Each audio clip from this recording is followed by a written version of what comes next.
জীবনের ছোট ছোট মুহূর্তগুলোই সব থেকে সুন্দর। প্রকৃতির এই স্নিগ্ধতা, আমাদের নিজেদের হাতে গোছানো সংসার আর প্রিয়জনের সাথে কাটানো ভালো সময়, সব কিছু নিয়েই আজকের ব্লগটা সাজিয়েছি।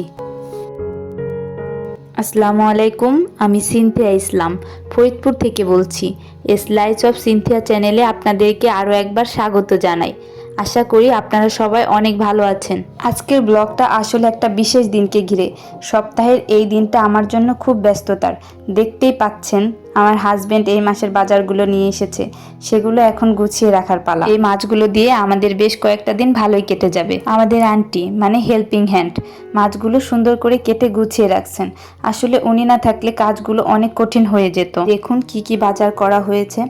যদিও এগুলো আহামরি কোনো বিলাসবহুল বাজার নয়, একদম সাধারণ নিত্য প্রয়োজনীয় জিনিস যা আমাদের মাসের চাহিদা মেটাবে। আমার আর আমার শাশুড়ির প্রিয় জিনিসগুলোর মধ্যে রয়েছে চা, তাই প্রতি মাসের বাজারের তালিকায় চা তো অবশ্যই থাকবে। আমি বেশিরভাগ সময় বাবার বাড়িতেই থাকি, আবার কিছুদিনের মধ্যে আমার বোনের বাবু হবে, সেখানে বেশ কিছুদিন থাকতে হবে। কয়েকদিনের জন্য শ্বশুর বাড়িতে এসেছি, তাই এই সুযোগে আমরা মাসের বাজারগুলো সেরে ফেললাম। আমার হাজব্যান্ড সবজি খুব পছন্দ করে, তাই দেখুন কত সবজি কিনে নিয়ে এসেছে।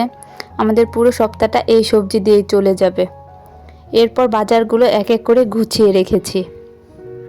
আজকে আমাদের ঘুরতে বের হওয়ার কথা ছিল, তো সব কাজ শেষ করে আমি, লিহান, ওর বাবা বের হয়ে গেলাম ঘোরার উদ্দেশ্যে। তাই চলে এলাম ফরিদপুরের জনপ্রিয় ফান প্যারাডাইস পার্কে।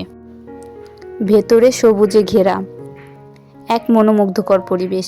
পার্কের ভেতরে ঢুকেই মনটা ভালো হয়ে গেল। আমি জানি আপনাদের মধ্যে অনেকেই হয়তো এই পার্কে এসেছেন। এখানে কাটানো আপনাদের মজার অভিজ্ঞতা আমার সাথে কমেন্ট করে শেয়ার করতে ভুলবেন না। আমার লিহান বাবুর 2 বছর, তো আমি আর ওর বাবা চেষ্টা করি সব সময় ওকে সাথে নিয়ে ঘোরার জন্য। তাই সে যখনই ছুটি পায় আমাদের নিয়ে ঘুরতে বের হয়। চারদিকে সবুজে ঘেরা আর মাঝখানে বাচ্চাদের জন্য মজাদার রাইড আছে। আমাদের লিহান বাবু তো অনেক খুশি। তার বাবা সবগুলো রাইডে এক এক করে চড়াচ্ছেন।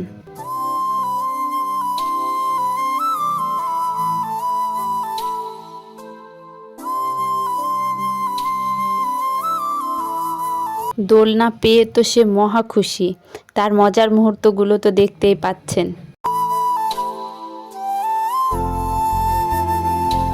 আমাদের ফরিদপুরে আরও কিছু পার্ক আছে, তবে আমার কাছে এই পার্কটা অনেক ভালো লাগে, কারণ এইখানে সবুজে ঘেরা আছে চারপাশ, আর বিশাল এলাকা জুড়ে এই পার্কটা করেছে।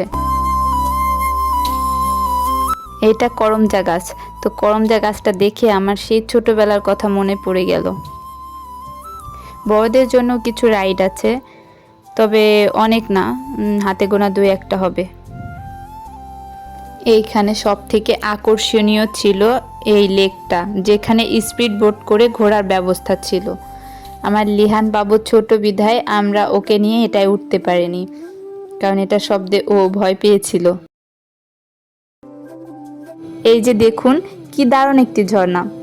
এর শব্দটা মনকে এক অন্যরকম শান্তি এনে দেয়। এমন প্রাকৃতিক সৌন্দর্য যে কোনো মানুষের মনকে শান্ত করে তোলে। সত্যি বলতে শহরের কোলাহল থেকে দূরে এমন একটি জায়গায় আসাটা ছিল এক প্রশান্তির মুহূর্ত। ঝর্ণাটার পাশেই দেখুন বাচ্চাদের জন্য কত সুন্দর একটি জায়গা। এই যে 2টা হরিণ দেখছেন, এগুলো আসল নয়, কিন্তু এত সুন্দর করে বানানো যে মনে হয় জীবন্ত। পার্কের মধ্যে ছোট ছোট 2টা ব্রিজ আছে, যেখানে সবাই দাঁড়িয়ে ছবি তোলে ভিডিও করে। আমরাও কিছু সুন্দর মুহূর্তের ছবি ধরে রাখলাম।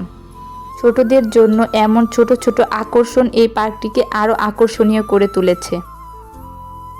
পার্কের আরেকটি সুন্দর দিক হলো এই সবুজ পুকুরটি। এর চারপাশে ঘন সবুজ গাছপালা, যা পুরো জায়গাটিকে আরও স্নিগ্ধ করে তুলেছে। পুকুরের ওপর দিয়ে হেঁটে যাওয়ার জন্য একটা সুন্দর সেতু বানানো হয়েছে।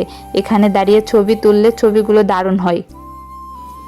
লেকের মাঝখানে সুন্দর একটি রিসোর্টও বানানো হয়েছে, যদিও আমার হাজব্যান্ড বলেছে তোমাকে এখানে একদিন নিয়ে আসবো।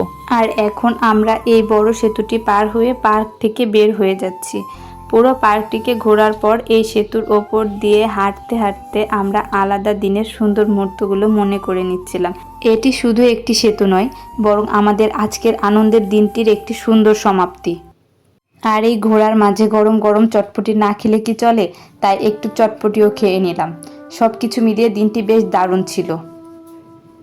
সারা বিকাল ঘোরাঘুরির পর যখন আমরা বাসায় ফিরছিলাম তখন আকাশটা হঠাৎ করে অন্ধকার হয়ে গেল। মনে হচ্ছিল বৃষ্টি হবে, তবে বৃষ্টির আগেই আমরা বাসায় পৌঁছে গিয়েছিলাম। আশা করছি আজকের ব্লগটি আপনাদের অনেক ভালো লেগেছে। যদি ভালো লেগে থাকে তাহলে চ্যানেলটি সাবস্ক্রাইব করে কমেন্ট করতে ভুলবেন না। সবাই ভালো থাকবেন, সুস্থ থাকবেন। আল্লাহ হাফেজ।